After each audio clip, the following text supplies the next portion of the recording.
Welcome everybody to our London Vegans meeting. And we are pleased to have as our guest speakers for this evening, Marlene Watson-Tara and Bill Tara. They're founders of the Human Ecology Project. They're going to tell you more about that. And the title of the talk is How to Eat Right to Save the Planet. And the answer, of course, is go vegan. So if I can hand over to Bill, and then I think Marlene's going to be presenting afterwards. Thank you, Bill and Great. Marvin, for joining us today. Well, Thanks, thank you very much, Brian. Brian. Thank you. Yes, well, it's lovely to be here, and welcome to all of you people who are watching. We're going to be taking two different presentations this evening, and the first one is mine, and I wanted to talk to you about the book that I've written and the contents of that book. And I'm going to share my screen here with you so that we can use that little thing to do. So the thing that it concerns us all, I'm sure, and it has drawn all of our attention, is that some of the things that are happening in the world are terribly troubling. And I just want to get just a couple of seconds here on a bit of background because that's the thing that inspired me to write my book, and it's the thing that's inspired my work for the last 57 years. 57 years ago, I discovered the power of food. And like many people who have gone down that route, my initial introduction was for health reasons, as well as the philosophy of the fact that food had such a central part to play in the whole life of the world. And the more that I've studied that and the more that I've talked to people around the world on this topic, I want to bring this back to about 10,000 years ago. Now that number is variable and it keeps getting pushed back again and again and again. And that's the number that's generally recognized as the beginning of the agricultural revolution. That might be 100,000 years out of place now by some of the recent discoveries that have been made about the way that Neolithic people ate and what the truth is about their way of eating. And we may never know, but from about that period, 10,000 years ago, human beings started changing the environment that they lived in, the planet Earth, in very impactful ways, much more impactful than before when we were in a more primitive existence. And those changes, along with the growing population, have been progressing at a logarithmic state. They've been more and more pressurized along with the population. I just had the realization a couple of years ago that the year that I was born, which was 1942, the population was half of what the population is now. And that's a very, very sobering idea that during that short a period of time, that many more human souls have shown up on the planet. And the pressure of that increased population and the technologies that we've developed have created a situation that is sometimes been talked about in terms of a sixth extinction. And in the past, there have been extinctions, 5 other times in the history of the planet. And they've always been caused by what we could call natural events. In other words, like volcanic eruptions or the impact of a comet, changes in the atmosphere. And during those changes, those extinctions, tremendous changes have happened on planet Earth. And in fact, on a couple of them, almost everything was wiped out, all life, except for a few bacteria and some viruses. And then we start all over again, and we start creating life again. There's been 50% reduction in sea life in our present culture, and 83% reduction in wild animals on the planet. And all of these huge changes in the world that we live in are being looked at independently. Oh, there's this problem over here, and there's an ocean problem over here, and there's an air problem over here, and they're all looking differently. And we've taken a completely different tack with the Human Ecology Project. And what we've been saying is that food, when you look at the whole picture, food is actually central to so many of those conversations. Food impacts the way that our health, both our individual health and our societal health. It impacts the ecology of the world, the way that species relate to each other, both plant species and animal species. It very definitely affects the social issues of social justice. When you have almost as many people dying of starvation every year as the number of people who are obese. And so there's obviously some connection there between those two things. And of course, animal rights, the viability, in fact, of animal life on the planet Earth. And so all of those things together have inspired Marlene and I to do our work throughout the years, through decades. And I want to share a few ideas with you about those different concepts. Um, One is, of course, human health and ecology, and human health.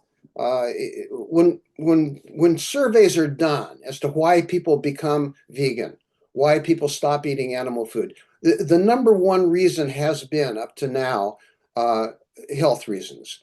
Uh, I've done a lot of teaching in both America and in Europe and in Australia, and that's what usually shows up. People come because they're concerned about their health, which is well and good, and it goes along with the fact that people are starting to understand, and there's more scientific research that shows that almost all non-communicable diseases, these are the diseases like heart disease, diabetes, they're the diseases that kill us most effectively. Almost without any difference at all, those diseases are caused by what we eat, and that's pretty much accepted. You can go to Harvard University, or you can go to Cornell University, or whatever in the nutrition departments, and you will find plenty of information there that says that's it. That's the bottom line. And yet, we haven't changed. That hasn't affected governmental policies. It hasn't at all. I mean, all that's happened is a few band-aids put over gaping wounds. That's about it. It still amazes me that in this day and age, we know without any doubt that type 2 diabetes can be not only controlled, but in most cases reversed by simple changes in diet to a plant-based diet. And yet we get all excited about the newest drug that comes out, right? And so that becomes our pot of gold at the end of the day, right? We're faced with environmental toxicity also, which affects our health greatly. The air in many cities is completely unbreathable, and it's almost a criminal act that particularly young children have to be exposed to that kind of environment. And I call to attention a particularly egregious uh, example of this, and that was in the city of Flint, Michigan, in America, where the lead poisoning in the water took the IQ ratings down by 15 to 20% among the children in the school system. And it turned out that the pipes were bad. And the irony, the terrible irony was that the best water in the area was bought by a commercial company. And so there was good water to buy, but there wasn't good water for the children and the population to drink, right? So this relationship with our personal environment is a dysfunction, and it's a dysfunction of what is referred to in ecological studies often as a feedback loop. What's happening is we're doing things in the environment that are causing degeneration of the environment, and then the feedback that we're getting is that that's killing us, and we don't pay any attention to it, right? Because we prefer to look the other way. And this has completely destroyed the food web. And this is the way that food is distributed throughout the world, to the point where Most of the food that we eat or that's available for people to eat is controlled by 5 or 6 companies. Totally. I mean, there's 5 or 6 companies that control where the grain goes, where the beans go, where vegetables are grown, where animals are grown. So these are all things that impact human health. The environmental collapse that's happening is again related back to food, and it's basically related back to food in terms of the agricultural industry, and in 2 big ways. One is that in the 1960s, you had the Green Revolution. Some of you are probably old enough to remember that. The Green Revolution was an approach to agriculture which everybody thought was the beginning of a new age of agriculture in the world to feed the starving masses. And the keystone of that were 2 things. One was the development of genetically modified foods. This was going to change the world. We're going to be able to feed the hungry. The other thing was, after World War II, the increased use of nitrogen fertilizers. And the thing about GMO foods was that you had to have a tremendous amount of chemicals used in the processing to get the harvests that were being promised. You had to use lots and lots of high toxic herbicides and insecticides, etc. You had to use lots of chemical fertilizers in order to get those results. And what's happened is the results of that is that because most of those chemicals are unusable or unrecyclable within the agricultural context, those get washed out and eroded away, and they get put into the rivers, and they eventually get put into the oceans. And what this has done is it has created what are called, commonly referred to as dead zones. And these are places where the overgrowth of algae mean that there's no oxygen in the water. And if there's no oxygen in the water, fish can't live there, shellfish can't live there, nothing lives there. Right? And so it's literally a dead zone. And there are about a dozen of these in the world now. Some of the biggest ones lie in the Gulf of Mexico, which is now called the Gulf of America. I want to remind everybody, so don't make that mistake again, right? So in the Gulf of Mexico, off of the end of the Mississippi River, there's a huge area that's just dead, literally. It's the Sea of Sargasso. There's no life happening there at all. And so that's one result. The other result is, of course, in the atmosphere. And that is, in order to have more land to feed the kind of agriculture that we're doing, which is primarily animal agriculture, you need to keep cutting down forests. And so forest loss happens every year. Vast amounts of forest are torn down every single year. And those forests are irreplaceable because they're old growth forests. So we're talking about the Amazon basin, we're talking about Indonesia, you know, America, we're talking about all of this forest land, and this affects the atmosphere. And when the atmosphere gets affected and you have more toxicity in the air, what happens is that not only creates dead zones in the ocean, it also acidifies the ocean. And so if you put acidification of the ocean together with overfishing, and we're very, very fond of fish, as the price of meat has gone up, the popularity of fish has gone up more and more. And this has created in the ocean what are called trophic cascades. Now, these cascades also exist in land animals too, but the trophic cascades in the ocean are very significant because they don't get talked about a lot. But when you take away the carnivorous fish, which are the top line in the food chain, these are the fish that human beings like to eat the most. They're like salmon and cod and swordfish and tuna, etc. When you take those fish away, when you start reducing the population, what happens is that the fish that they normally consume overpopulate. And when they overpopulate, they start eating more and more of the fish down below them.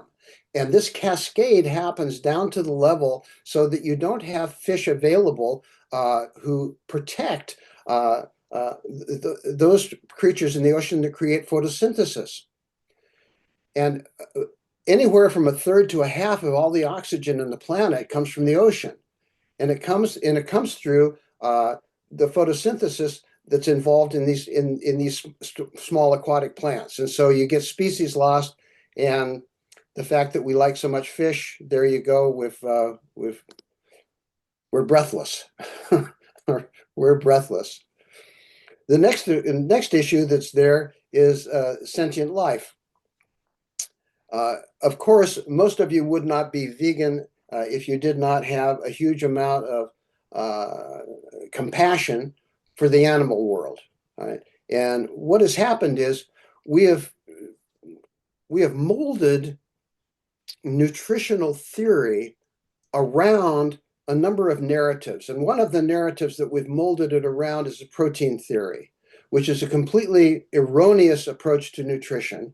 Any knowledgeable nutritionist, if put to the wall, will tell you that that's true. And this is based on a lot of mythologies. One of them is man the hunter, of course.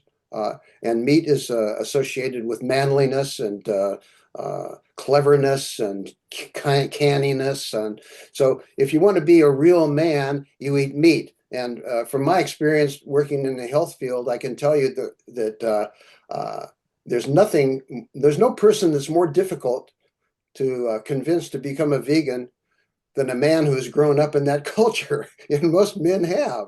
That's why men are so afraid of tofu. You can, when you minute you mention tofu, men run for the hills, right? Oh my gosh, that's feminine food. That's not masculine food, which is so crazy because when you look at the health statistics point us in exactly the opposite direction. Even when you come to reproductive issues, people who are on plant-based diets have the most reproductive health. This whole idea of domination, which is built into the meat-eating culture, the need for more. All of this is part of a mentality, which is the carnivorous mentality.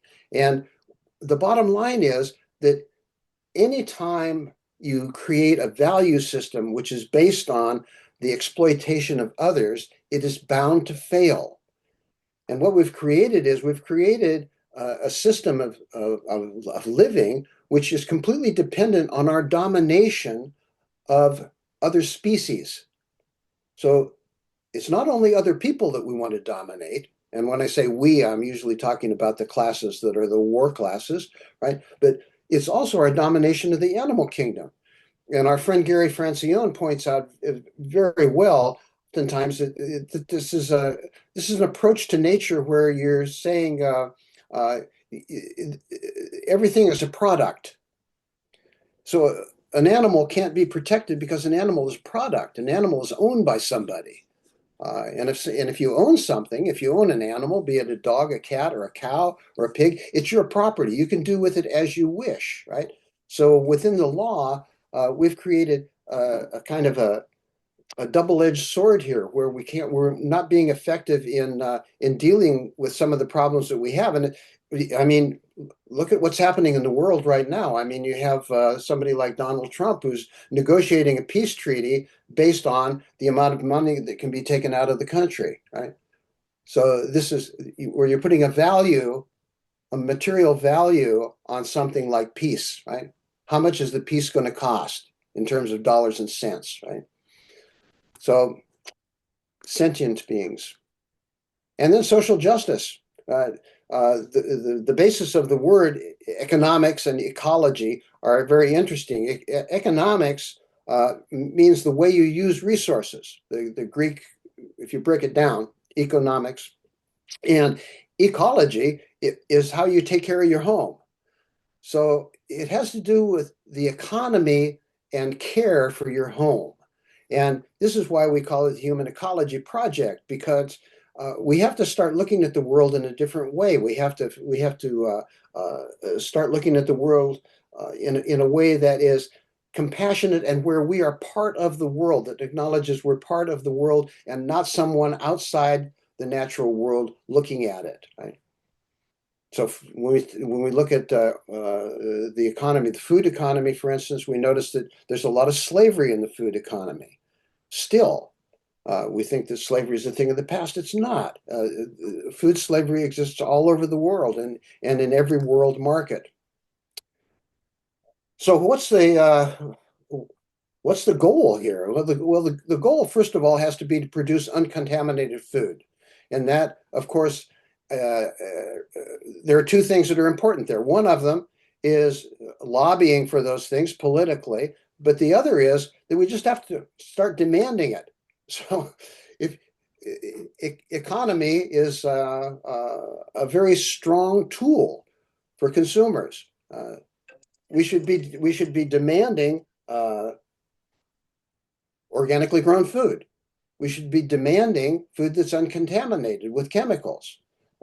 We should be demanding sustainable food, food that's grown in such a way so that you can have that food grown again and again. I mean, 10,000 years, there's places in the Orient where 10,000 years people have been farming exactly the same land and producing crops every single year. It's amazing.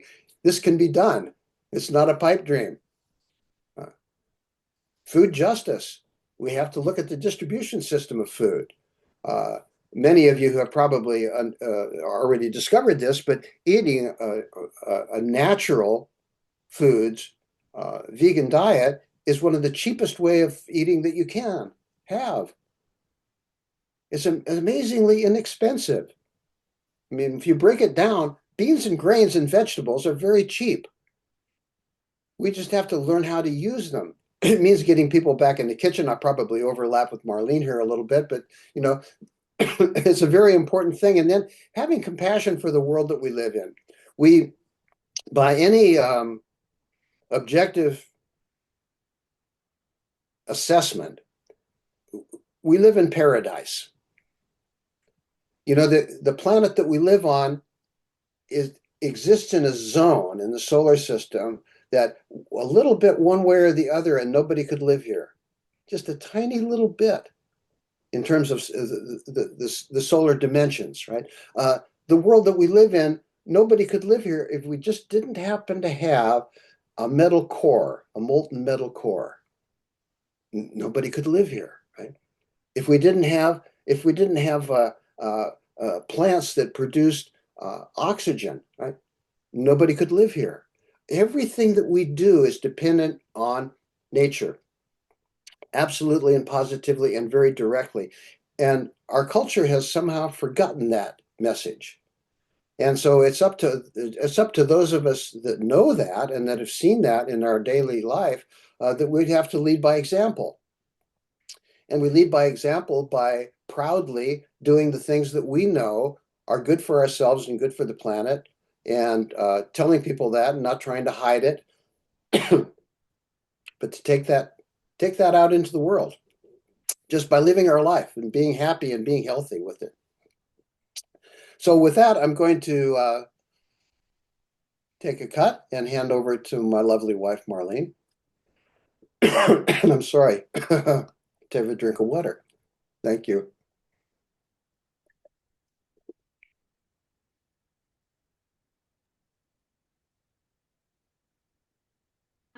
Can you stop sharing your screen, husband?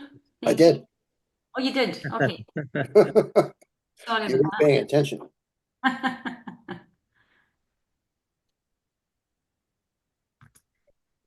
Okay, where am I? Where am I? I'm here.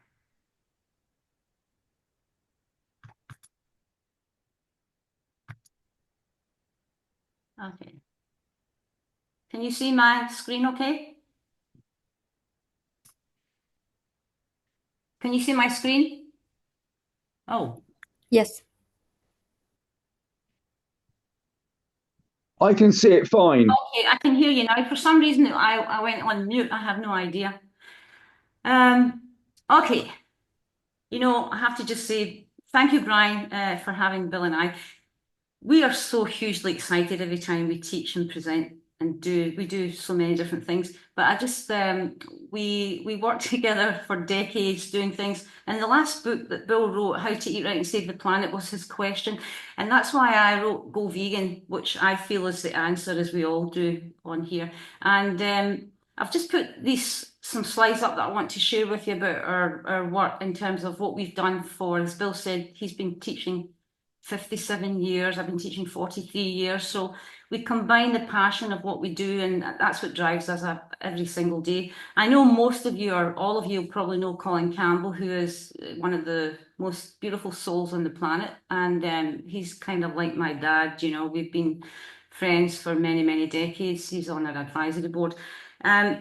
The other background to myself and Bill, obviously, is the philosophy of what we teach in macrobiotics, the theory of 5 transformations. So we combine all our work with that and veganism together, and we created Macro Vegan, but from that we created the Human Ecology Project, and that's what gets us very excited.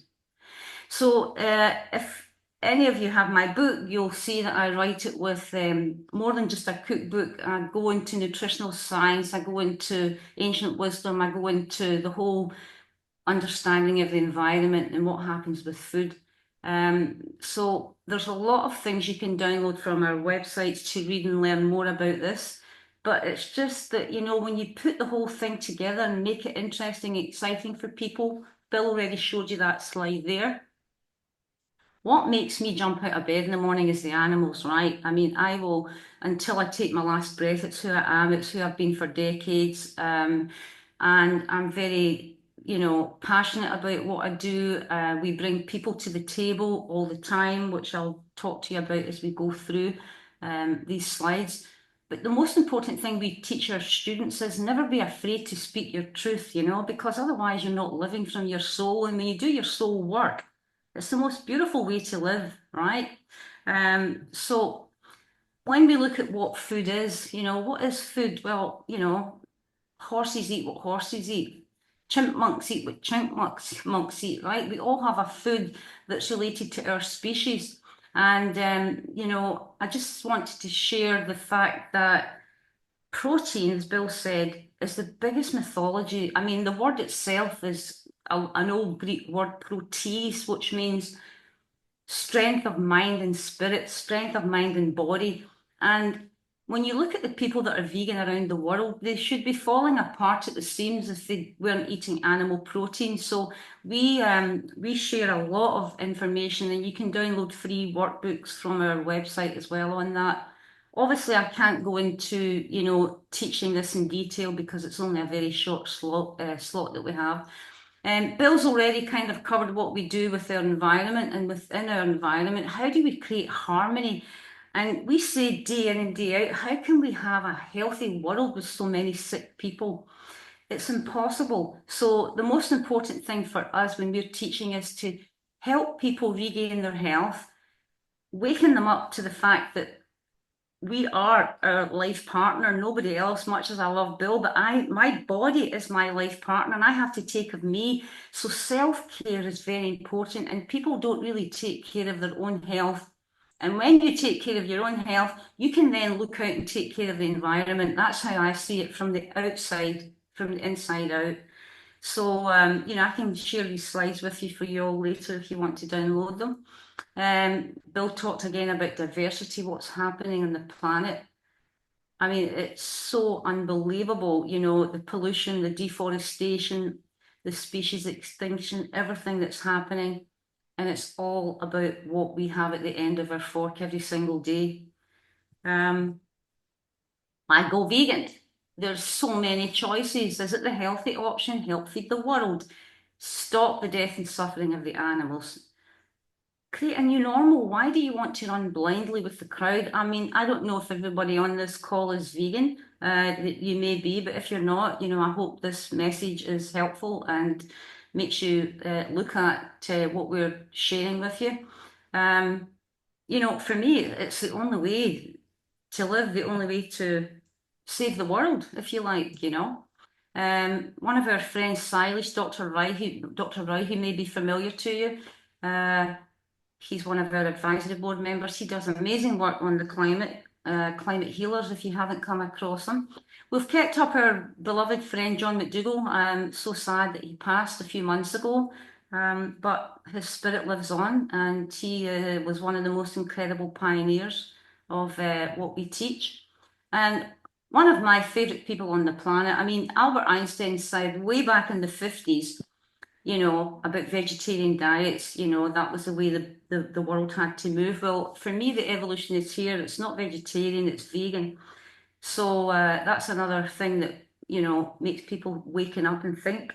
We have fantastic friends, uh, people on our advisory board panel, from biochemists and scientists. I'm sure many of you will know some of these fabulous people. And, they're truth tellers. And when you're, as I said earlier, when you can speak the truth of who you are and what you believe in, magic happens, right? I mean, when you speak against what the mainstream are doing, maybe you're not so popular, but then you find the people that you're supposed to be connected with in harmony reigns supreme. Um, we're, passionate about writing. In fact, we keep saying no more books. How many are we on? 13, 14, Bill, I think. Bill's written some on his own. I've written some on my own. We've written some together. But books for me are the connecting thread in the world. And this book I came across when I was a young girl in the 70s. Dennis Burke, an incredible man. If you've not read Dennis, this book, The Fiber Man, it's just so fantastic. And one of his favourite sayings was the bigger the hospitals that nations have, the bigger constipation. And I always remember that, when I was researching his work way back. So it's a wonderful read if you've not come across. It's on our students' recommended reading list. Another amazing book, if you haven't come across, Rachel Carson. Bill spoke about the chemical pollution. Another amazing pioneer in the early 60s who just done unbelievable work and educated the world and so many of us. So, these people have been my mentors from way back when I was, I don't know, I guess 17, 18. And on the 1, 2, 3, second from the left there, you may recognise Mr. Tara. He was a mentor of mine before I even met him. So, you look back on your life and you think, I think it's important to understand how did you get to where you're at and what you're doing. And that's me in the top right corner when we met in California. So, the Michio Kushis of the world, the Aveline Kushis, the George Osawas, these have all been huge mentors of mine because I didn't make this stuff up. I've studied all my life to teach what I teach. Now, back in the late 60s, Bill wrote his first book, Macrobiotics and Human Behaviour. And when he was 80 a few years ago, I encouraged him to update it and rewrite it. And he did on the ancient art of visual diagnosis, which is a part of what we teach. And I'm only sharing this with you for, more, it's not about self-promotion because trust me, there's no money in books, but it's about education. And if you want to further your reading and learn, because it's all about veganism at the end of the day, written in all the works that we do. And the philosophy of macrobiotics is based on the principles of how they live in Japan, basically. And the Orient has a huge influence in both Bill and I's lives. So it's had a huge influence in both our health, and it's had a huge influence on our teaching of veganism to our students. So they enjoy learning more than just, how to put meat out of the diet and bring in grains and beans. It's longevity and what goes along with it. I'm sure you're aware, if not, the China study is an absolute must read for everybody. We share all this work with the schools that we've been getting into. I was telling Brian earlier, we just came back from Oxford University. We've been there all day, working with the chefs who are preparing my gala dinner menus for the next festival, Oxford Literary Festival that's on next month. This is a big deal for me, when I look around these dining halls and see hundreds of people dining on these vegan menus, I mean, it makes my heart sing. And for the first time, as we are aware, a university has actually now put on a full vegan day teaching. So we will actually be running a full day programme next month at Oxford University. So the China studies, I won't get into it, we don't have time, but please read this book and share it. It's a great it's the best educational tool actually that we encourage everybody to read, share with their family, share with their friends, and even start study groups on, because as we all know, the cancer statistics are going through the roof. You know, I don't want to be depressing, but the increase in cancer is just the hundreds and hundreds of percent. It's just, you know, and we all know what happens. So here's my boy Bill, and he sometimes moans at me because of the amount of greens I have him eating every day. But really, you know, it's the top nutritional food in my kitchen, right? You know, the actual lifeblood of the plant, if you like. It's green, it's chlorophyll, as our red hemoglobin in our cells are. So we have huge amounts of vegetables, especially as you get older, the body dries out. So you want to keep as much fluid flowing through, and I call it green blood. And, you know, if you think about on a cellular level, what a miracle we are, what a gift this life is. You know, we're renewing 37 million new cells every second. It's mind blowing. And when we really get into teaching the body work with our students, you know, we do a lot of work on the biome, not because it's new. We've been teaching the gut biome since decades and decades ago, but it's a fantastic thing to see that now, you know, it's becoming more mainstream. You know, there's so much information online, and what can I say? You know, everything we do is researched, is citations. I'll share with you at the end of the presentation the amount of workbooks with videos that we've created that I hope you'll all download and maybe, you know, start your own little study groups, and you'll find a variety of everything in there, from water to the real truth about carbohydrates or whatever. Gary Francione, I'm sure many of you know, is a dear friend of ours. And again, you know, books are the links that have connected Bill and I with people all around the world. And actually, we came across Gary a long time ago. We were writing a book called Eating as If All Life Matters, and I was researching, Googling the title in case there was something similar, not Pop to Eat Like You Care. So there you go. Books are always the missing link. So we encourage people to think about what their motivation is, and you have to remember, you know, we don't come out the womb as vegan unless you know, people do now. There's a big vegan community of children, which is wonderful. But you know, we're born into a world where we're taught just mainstream. You have meat, fish, eggs, dairy, you know. And when I was a wee girl, I wouldn't eat meat. So my mum, bless her soul, a beautiful soul, she would feed me copious amounts of dairy and eggs, and I was chronically constipated. That's why I found Dennis Burkitt, by the way.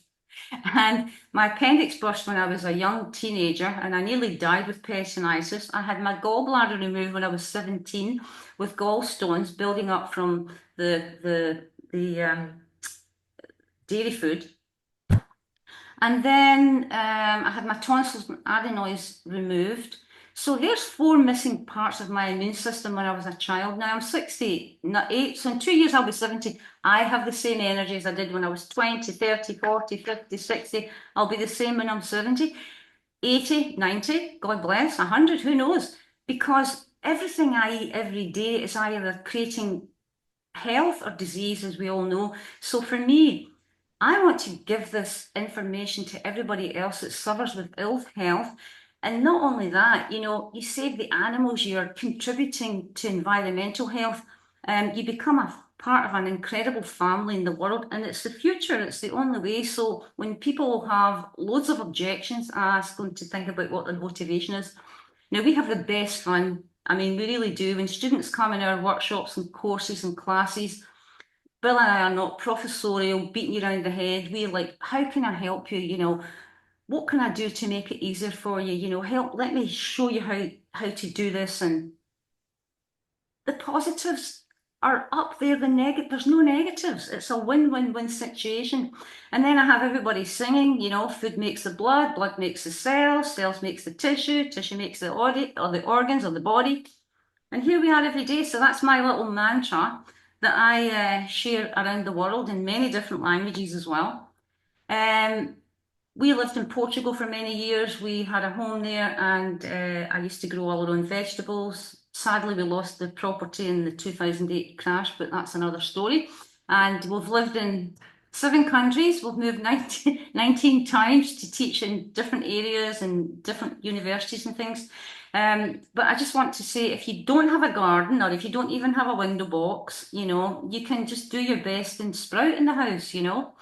I am a complete geek. I mean, I was a chemistry geek at school, so it's taken me right through my life. I adore science, and I love teaching the fact that when we actually treasure what is in 1 teaspoon of bacteria, soil. What is in 1 teaspoon of soil is just mind blowing, you know. So we have a bit of fun when we're teaching in the schools, and one of the kids said to Bill, "Well, my food doesn't grow in dirt, you know." I mean, so there's just such a huge need for more education in schools, and that's our big vision. So as I said, if you don't have any space outside, sprout. You know, I sprout every day, mung beans and chickpeas and broccoli, alfalfa, radish sprouts, whatever you want, and it's pennies, you know. Okay, Bill already covered the protein myth, and I'm sure you're all aware of that, right? Loads of vegan athletes now setting the pace. They understand, you know, I know myself because I've been teaching yoga for over 40 years, and I know myself, you know, I've had a few injuries with different things that I've done running. And when you are 100% plant-based, whole food vegan, you recover so much quicker because you're not putting acid loads into the body. And another hugely important way of expressing how we are really born to eat this way, you just need to look at the comparative anatomy in the mammalian species. Now, I have a huge list. I shortened that down there with just a few, you know, exchanges from carnivores to humans, but you just need to look at the mouth, the intestines, you know. We laugh and say, what about the claws, you know, trying to kill an animal and catch an animal? You break your fingernails opening a packet of biscuits, you know. So you got to look at the side of, you know, how can you even argue with that? But people do. And then we look at the earth mammal biomass, which is absolutely heartbreaking, of course. So we look every day and say, okay, it's heartbreaking, but what's the positives? How can we help this along? How can we grow and reverse these numbers? When we were living in Galway, many years teaching, there was a big farming community, as you can imagine.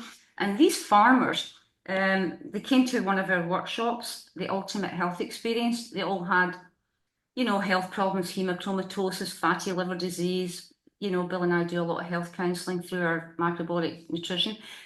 All these farmers went vegan. Now, I swear, these pigs became my family. They would run down the field in the morning when they saw us coming in, didn't they, Bill? It was just, I mean, how can that not fill your heart? And they're the most beautiful animals. They sing to their young when they're nursing, and you know. So for me, you know, life is a gift for every single living being that breathes, and they're still living there in harmony. I have to go try and visit them sometime, but life is always busy. And then we have our Human Ecology Project diet. We use, of course, the word vegan. We use, of course, plant-based nutrition. But because the whole concept of what Bill and I created decades ago was about human ecology, that's how we kind of use our pyramid from top to bottom. And then a day in the life of you and your fork. So people say, oh, it's too hard. I can't do this. I've tried and I've failed, you know. Well, you know, nothing gives me more pleasure.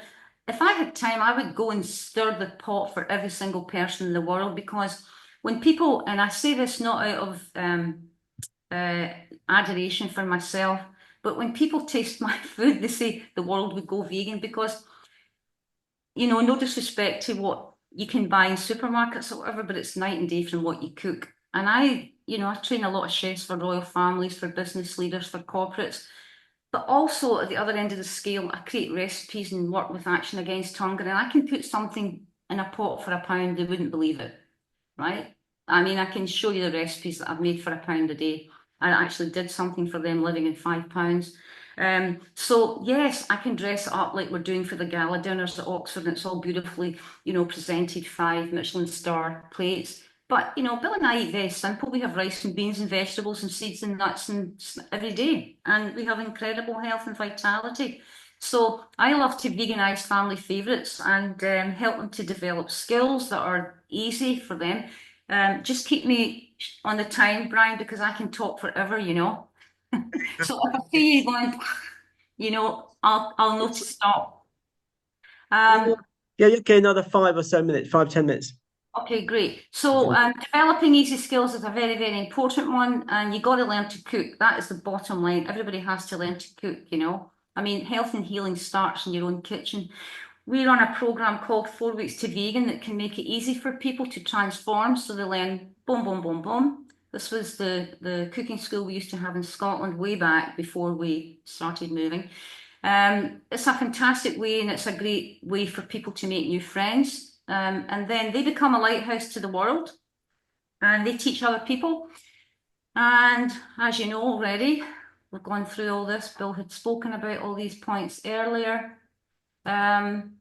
Some of our macrobiotic contributions, which we love, which is something we're hugely passionate about teaching. Whole grains, I could talk to you for a year about that. 1 grain, 10,000. We keep giving back. You get 10,000 grains from 1 grain, and it's the same for what we're giving. We should give back 10,000 fold, because you know, without going on your own quest or finding whatever, you know, I was a young girl at 17, what's wrong? This can't be happening, you know. Bill was the same when he was a young man. He was actually an actor in theatre, he did Shakespeare, and he had problems. And look at how both our lives went in another direction because we went on the quest to research ourselves. So, you know, I have an incredible way of making a huge batch of short grain brown rice that lasts us for the week. I make breakfast porridge, you add shell temp, ground chia, blah, blah, blah. I do soups and salads, starches and steamed. I call it the 4 S's. So, you know, when you get people involved in the food, they change and they become vegan, you know. These snack attack beans I make with aduki beans, they're pennies to make. Red lentil curry, my aduki bean burgers, my almond bean burgers, applesauce, a little bit of vanilla cream with some crunchy granola, special occasion cakes. We don't really eat so much, but they're all, you know, needed, holidays, celebrations. And then we've got the science, you know, everything is backed up. You know, every single university around the world that are worth their salt, you can go in and look at and download it on our Human Ecology Project. It's all there, you know, you don't even need to have anybody arguing with you now. And then, of course, many of you know the change in genes through a vegan diet are just completely phenomenal, upwards of 500. So the reversal of disease, you know, we have clients that are sent to us from one of the colorectal cancer surgeons in London at not King's College, one of the other hospitals. He sends them here, you know, because he says, Marlene, please speak to them, Bill, try and help them understand, you know, because he's cutting out half their stomach. And then you got all the work from Loma Linda University, you know, so the information is just so profound and fantastic. And we call this our life learning zone. So we put it all together. And as I said earlier, I teach yoga. So I have a whole workshop called the Cook Fit Experience, and they have yoga and cooking together. And then I serve them lunch. And while they're having lunch, they're watching me how to make what they're just eating. So food is medicine, movement is medicine. I'm nearly done, Brian, I promise you. And it's important to know we're all students of life. You know, we're learning something every single day. Never do you stop learning, right? It's the most important tool that we all have to change the world. And when you're sharing your passion, your truth, your love of life, you know, just speak your truth, share it with others. Never feel, you know, you need to run blindly with the crowd. You know, you got to go what's with your heart. And I love Copernicus. I mean, this is what makes me excited. I think, look, he really had to work and work and work and work, and society resisted. They would not believe that he was saying about the earth revolving around the sun. So that gives me hope that going vegan will happen in the world. And I hope in my lifetime, if not, it will happen. So that was the question, how to eat right and save the planet. That was my answer, go vegan. And I hope you can encourage many others to join us in service for a healthy world for humans and non-humans alike. These workbooks are available to download. They all have videos with them. They're on our Human Ecology Project website. They're all free, short 15-minute videos. You just download the workbook, and it's all about connecting the dots for a planet in crisis. And Here endeth my story. This is another book I'm doing. Your body is your life partner. So thank you all for your attention. I hope I wakened you all up. Thank you. Thank you ever so much, Marlene. Thank you, Bill. If anybody has any questions, if you want to raise your hands so that I can see, you can click on the button to raise. I know John's. If you want to unmute yourself, John.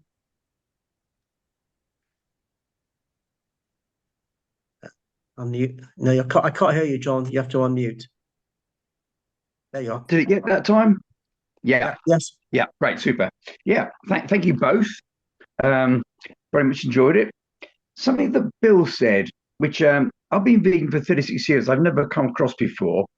I think Bill said that vegan men have better reproductive health or something like that. Did I mishear, or did you actually say that?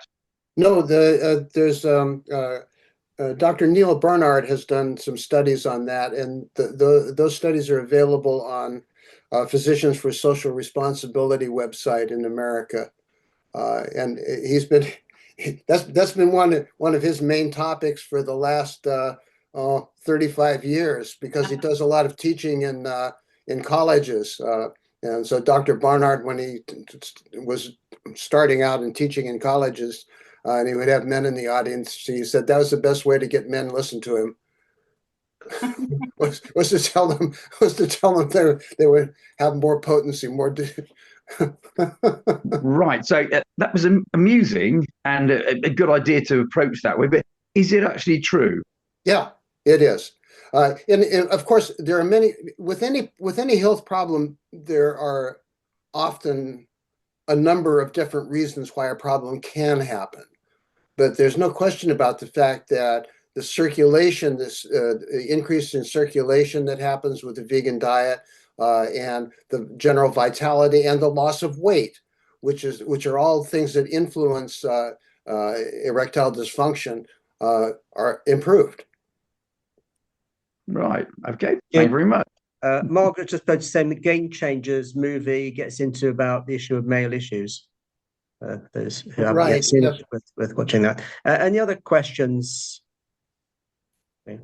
While they're thinking about that, I was going to ask you, Bill and Marlene, I don't know if you like to do, maybe cover it and I wasn't listening.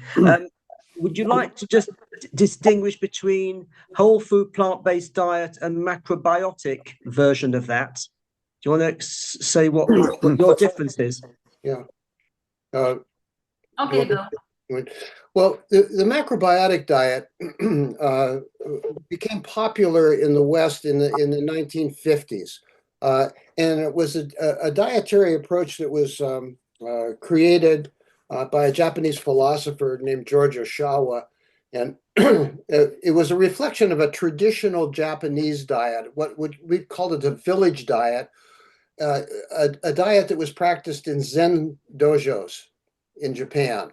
And it was a very, very simple diet, very simple. And in fact, it was used in modern Japan in a lot of hospitals. When people were sick, they would feed them in this way. And so it's using a lot of the Japanese foods, like the fermented foods, particularly like miso and natto and foods like that, as well as a high concentration of carbohydrate. Right?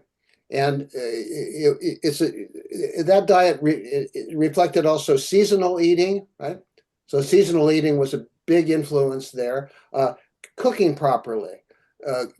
One of the things that macrobiotics was teaching in the 1950s and 60s was that people had to get back in the kitchen. If you really want to eat well, you have to cook your own food. And so cooking became a very popular thing. It was the macrobiotic movement, if you will, that really started producing or promoting organic food as well. So it's that part. Now, what Marlene and I teach is a kind of modern version of macrobiotics, in that initially macrobiotics had a tendency to be a little too oriental. And so what we've tried to do is take those things that are we consider to be really important out of the macrobiotic diet and utilize those with a more international approach to things. You see that in Marlene's cookbook, for instance. Okay, because they weren't too keen on the nightshades, I don't think. Well, what was being said there originally, sometimes ideas morph into things that they're not over time. Yeah. What was being said was that nightshades have a tendency to exacerbate inflammation. And Yeah. that's not a radical idea. So if you have like arthritis or rheumatism or something like that, and you're eating nightshade vegetables regularly, you should try stopping, because usually what you'll see is an improvement in symptoms. What Yeah. you do after the symptoms are improved, that's up to you. So it's not like eating those foods is going to kill you, but they're not advisable to use in certain situations. And if you are going to use them, they all need to be cooked. Yeah. Because that reduces the solanine in them. Thanks for that, Bill. Appreciate it. Paul Appleby, you have a question. If you want to unmute Paul, and then Martin wants to ask a question. So, hello. Paul? Yes, can you hear me? Yeah, sure. Yeah. Couple of things. Firstly, am I right in thinking that a macrobiotic diet is not necessarily vegan? I think from my That's true. recollection, that is true. The way that it was practiced was most commonly was that it was a pescatarian diet. But yeah. here's the kicker. Osawa himself wrote extensively about the fact that the best diet that you could eat would be a diet completely comprised of vegetables. So, sometimes things get done, and this is obvious in what's happening with food and dietary theory now. Sometimes things get done to make them more popular. It's like saying you're okay. You don't want to be a vegan, but you want to only be a vegan on Monday, or you want to eat a vegan diet most of the time. Well, so you're not eating a vegan diet, right? I don't know what you are eating. You're eating a diet with a lot of plants in it. That's good, but you're either doing something or you're not doing something. No, and that's the way that we approach it anyway. Or I'll let Marlene speak to herself, but that's the way I approach it. Yeah, that's why sorry, Paul. That's why we took the macro from macrobiotics and put the vegan sort of brand as macro vegan, right? Because we are long-time vegans. And yeah, they're not, I mean, some of them are and some of them still eat fish, but our approach is very different, and that's why we combine it with our Human Ecology Project is our kind of life's work together. Yeah. And we've tried to influence that community, and there are more and more macrobiotic people that are eating a macrobiotic vegan diet, because everything in the diet works perfectly as a vegan diet. Right? There's no real contradiction there. The only contradictions are philosophical, and they're very vague and quite esoteric. Also, is a vegan, macro vegan diet, as you call it, suitable for infants and children?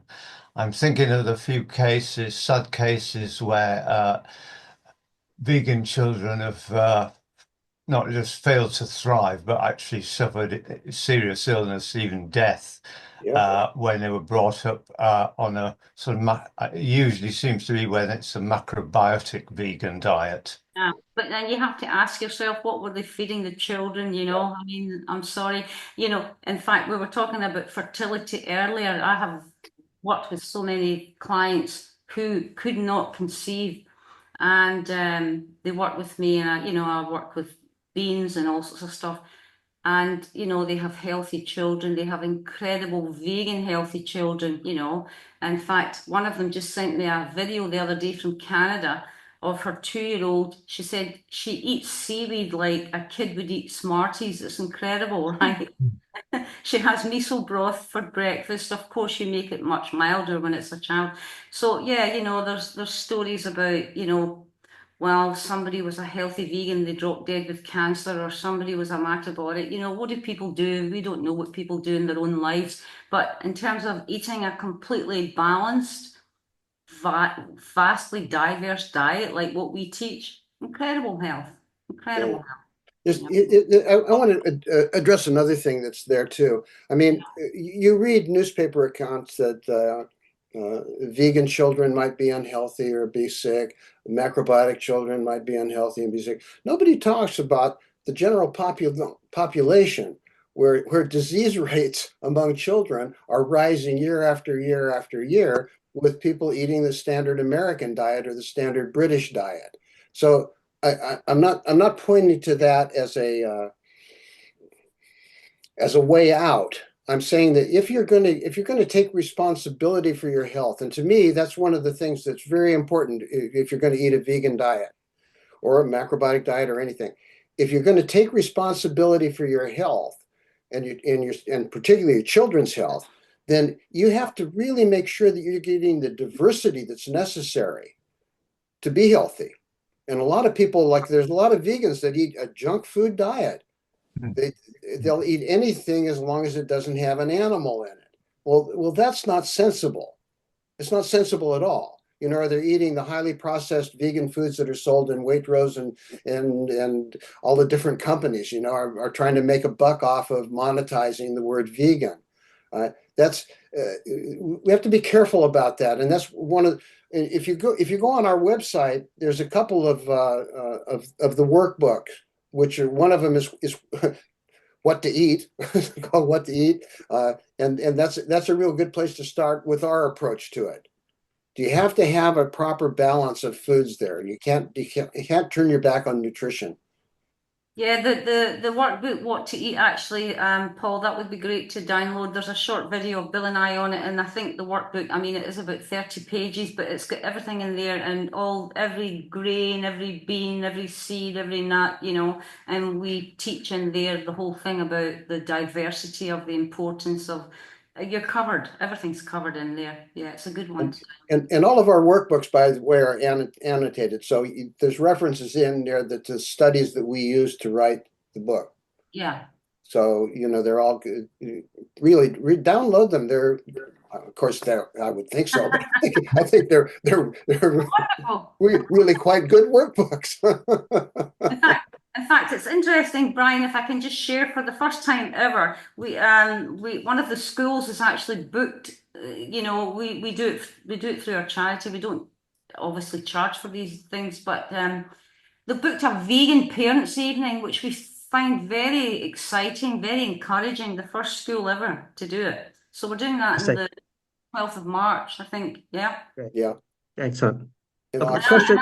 I'm making a huge monster pot of minestrone with dilatoni pasta, and I'm going to make some little patties, and we're going to feed the parents. That'll be fun. Yeah. Excellent. Martin, you had a question? I did, thank you. Bill and Marlene, thank you very much. That was really interesting. And I really look forward to exploring all of the things on your website and also following up on the books that you've mentioned. You mentioned earlier about cancer, which I think is it still probably the biggest killer?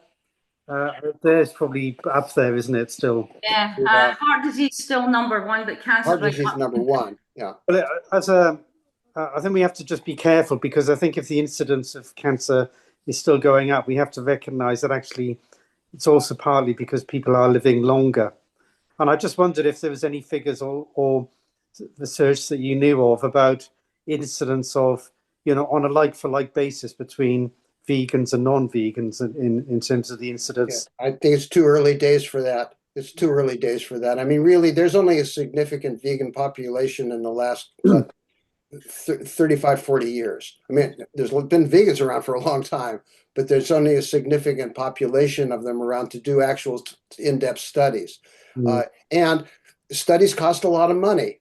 And you know, you've got to get funding for that. So people like Loma Linda Hospital that Marlene mentioned earlier, because of their approach, you know, they're compiling a lot of really good information, and you know, the Physicians for Social Responsibility are compiling a lot of good information. But most of it is they're correlated studies.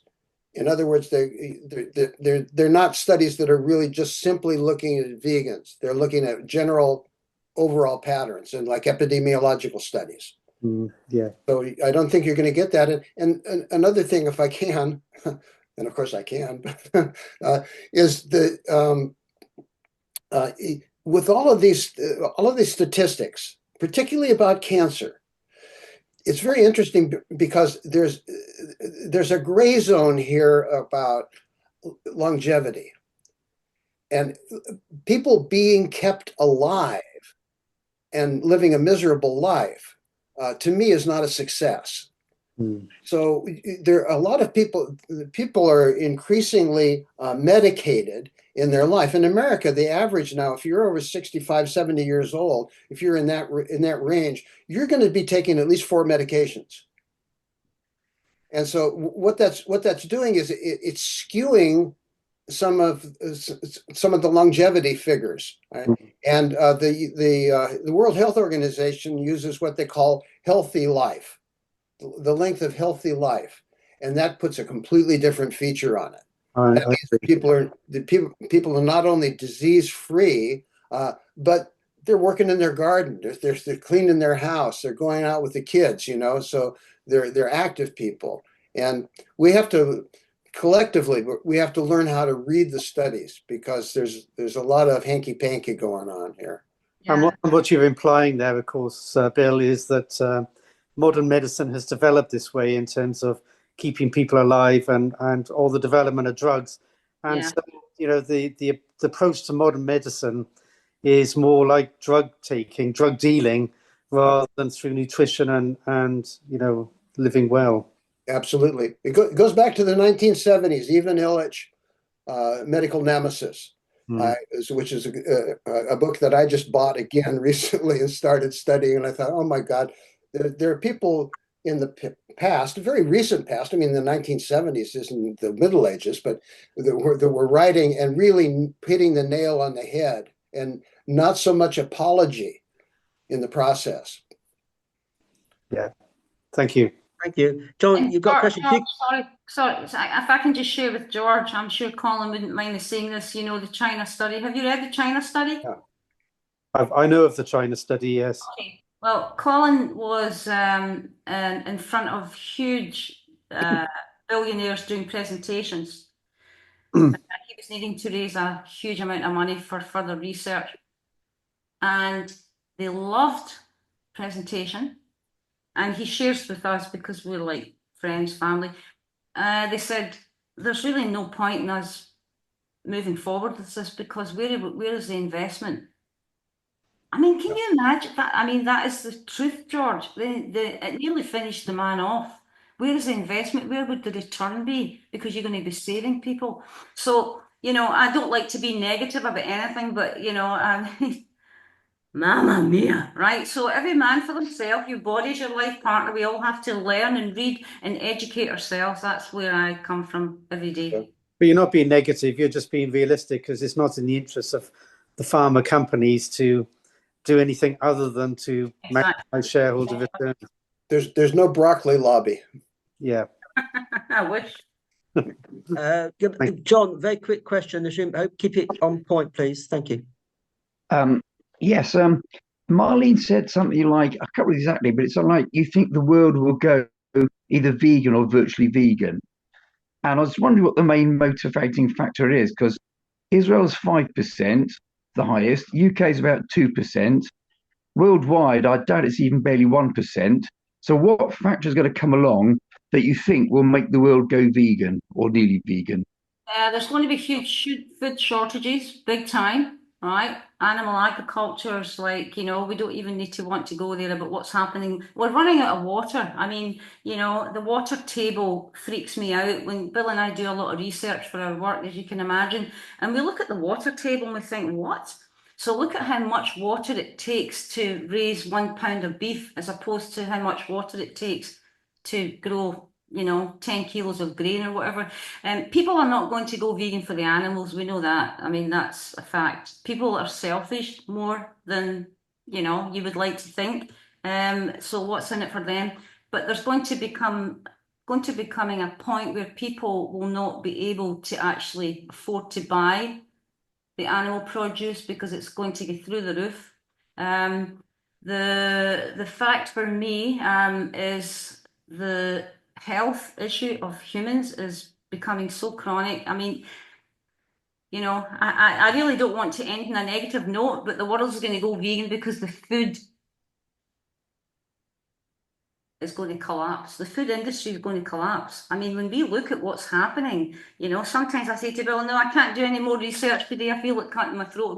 We try and lighten ourselves up with the work that you're doing, you know, but when you actually look at the numbers, oh man, that's scary. It's scary. And I always think, God bless the youth. That's why we're trying to get into the schools and get the kids to waking up and the teens to waking up, and you know, because it's about them, it's about what we're leaving them. But they won't do it for the animals, they'll do it because they'll have to. See, and the good news is that the fastest growth, there's two demographics that are growing fast in terms of going vegan. One is, of course, people that are over 65 and that are educated. So educated people over 65, because they're reading the information about the health consequences. The other is teenagers, and they're looking at the environment. So they come in from that door, right? And that's very powerful, you know. And the solutions that are being put forward, you know, at Davos, and we all know, we're probably all there at Davos, right? In Davos 2 years ago, one of the main conversations about food was how to grow insects to solve the protein problem. Well, there is no protein problem, you know, but it was discussed, you know, and Bill Gates was one of the people that was discussing it. We could just use crickets because they have the highest per pound protein punch. So people are going to look at some of these things and they're going to start thinking, just did I read this in a science fiction book not long ago? You know, that we're going to be living on crickets, right? Oh. No, we try to keep a positive attitude, and we don't care. You know, if nobody goes vegan, that's okay with us, right? It's sad, but there you go. Yeah, thank you. Very good answers. I like them. Thank you. I'm gonna wind the formal part of the meeting up. Then I want to say a really big thank you, Bill and Marlene, for sharing that with us. The website is. You want to give it to us, Bill? Yeah, Human Ecology Project, one word, right? Yeah. .com.